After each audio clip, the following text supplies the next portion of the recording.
کر دوائیں محبت دیتے ہیں پیغام صحت۔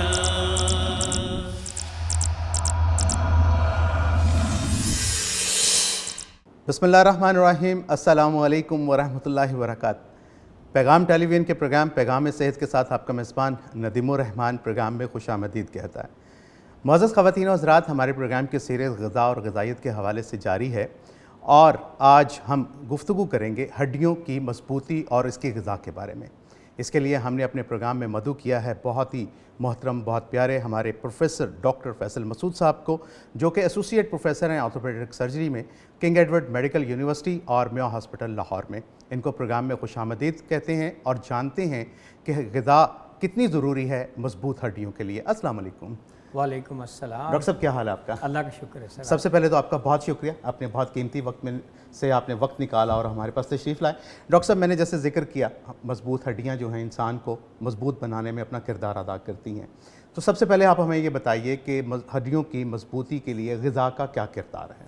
تو اس کے لیے ہمیں جاننا یہ ضروری ہے کہ غذا اور خوراک میں کیا فرق ہے۔ جی۔ تو خوراک ہر وہ چیز جو ہم کھا سکتے ہیں، کھائی جا سکتی ہے، اور وہ خوراک ہے۔ اس خوراک میں سے اپنے جسم اپنے کام کی چیزیں کتنی لیتا ہے اور اس میں کتنی مقدار میں موجود ہیں، وہ غذائیت کہلاتا ہے۔ ٹھیک ہے۔ اور ہماری جسم کچھ اصولوں کے تحت چلتا ہے، جس میں بہت بنیادی اصول جو رول ہے وہ ہڈیوں کا ہے۔ ٹھیک ہے۔ میں اور آپ اس وقت بیٹھے ہیں تو اس میں بھی ہماری ہڈیوں کا رول ہے۔ ٹھیک ہے۔ اگر ہمارے جسم سے یہ رول ہڈیوں کا نکل جائے تو ہم بیٹھنے کے، چلنے کے اور اس طرح عمل آگے پیچھے جانے کے عمل میں شاید ناکام ہو جائے، یعنی زندگی کے جو معاملات ہیں وہ سر انجام نہ دے پائیں۔ ہڈیوں کے بنیادی جو انسانی جسم میں ان کا بنیادی رول ہے وہ ہے لوکوموشن یعنی موومنٹ، اس کے بعد پروٹیکشن ہے۔ ہمارے دماغ کو، ہمارے دل کو، جتنے بنیادی اعضاء ہیں، انتڑیوں کو، یہ سب ہڈیاں پروٹیکٹ کرتی ہیں اللہ تعالیٰ کی ذات کے بعد۔ اور اس کے بعد ان کے علاوہ اور بہت سارے رول ہیں، مثلا ان میں وہ گدا پیدا ہوتا ہے جو ہمارا خون بناتا ہے۔ اس کے ان ہڈیوں میں ہمارا 99% باڈی کا کیلشیم ریزرو ان کے اندر ہے، اور ہمارے جسم کو جب بھی کیلشیم کی ضرورت پڑتی ہے جو کہ 24 گھنٹے رہتی ہے تو وہ ہڈیاں ہی پوری کرتی ہیں۔ اس کے علاوہ ہمارا قد کاٹ، ہماری شکل کیسی ہے، شباہت کیسی ہے، یہ سب ہمارا چہرے کی ہڈیوں سے لے کے پورے جسم کی ہڈیاں اس میں بنیادی کردار ادا کرتی ہیں۔ اچھا ڈاکٹر صاحب، آپ نے ایک مختصر سے پیغام میں، مختصر سی بات میں بہت سارے پہلو جو ہیں ان کو واضح کرنے کی کوشش کی ہے۔ آپ نے بتایا کہ سب سے پہلا جو اگر ہم ایک ڈسکس کریں تو ہمارا ایک پوسچر بنتا ہے، باڈی ایک پوسچر بنتا ہے، لائک جیسے ہم ایک گھر بناتے ہیں تو اس گھر کا ہم سب سے پہلے ایک گرے اسٹرکچر تیار کرتے ہیں، دیواریں کھڑی کرتے ہیں، اس کے اوپر لینٹر ڈالتے ہیں، اور اس کے بعد پھر ہم اس کی ٹیپ ٹاپ نکالتے ہیں اور اس گھر کی شکل نکالتے ہیں۔ کہنے کا مقصد یہ تھا کہ آپ جو بتا رہے ہیں کہ ہماری جو ہڈیاں ہیں ہمارے جسم کا ایک گرے اسٹرکچر بناتی ہیں، اور اس کے بعد ساری جتنی فنیشنگ ہے وہ ان کے اندر ہی ساری سموئی ہوئی ہے، ان کے ارد گرد مرکوز ہے، اس کے ارد گرد مرکوز ہے۔ تو ڈاکٹر صاحب مجھے یہ بتائیں کہ پیدائش کا عمل جب شروع ہوتا ہے، جب ایک حمل ہوتا ہے اور اس حمل کے دوران بچے کا پروسیس بنتا ہے، شروع ہوتا ہے، اس میں بتائیں کہ ہڈیاں وہ کب بنتی ہیں، اور اس میں ماں کے لیے کیا ضروری ہے کہ اس وقت وہ کون سی غذا انٹیک کرے کہ اس کی ہڈیاں مضبوط بنیں؟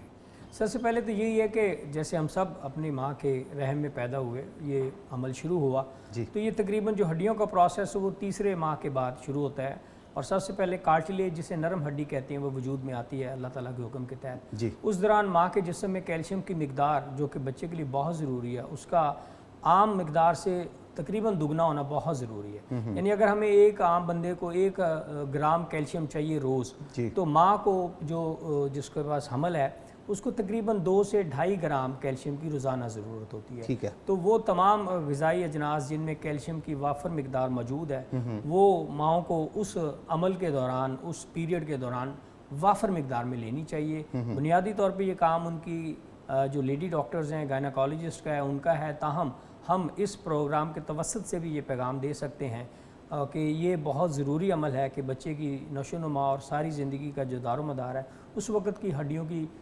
بناوٹ اور ان کی شکل کے اوپر بہت زیادہ۔ جی اچھا ڈاکٹر صاحب، کون سی غذا آپ ایسی تجویز کر سکتے ہیں بینگ آرتھوپیڈک سرجن کے جو سمجھتے ہیں کہ ہڈیوں کو بنانے میں معاون ثابت ہو سکتی ہے اور ان کی بڑھوتی میں بھی معاون ثابت ہو سکتی ہے؟ یہ جی دیکھیں، ہڈیوں کی بات کرتے ہوئے اگر ہم وائٹامن ڈی کا ذکر نہ کریں تو بات ادھوری رہے گی۔ وائٹامن ڈی ایسی ہے جیسے ہمارے اس پروگرام میں بجلی کا عمل دخل ہے، بجلی کے بغیر یہ سارا پروسیس نہیں چل سکتا، آن ایئر نہیں ہو سکتا۔ اسی طرح ہمارے جسم میں وائٹامن ڈی کے بغیر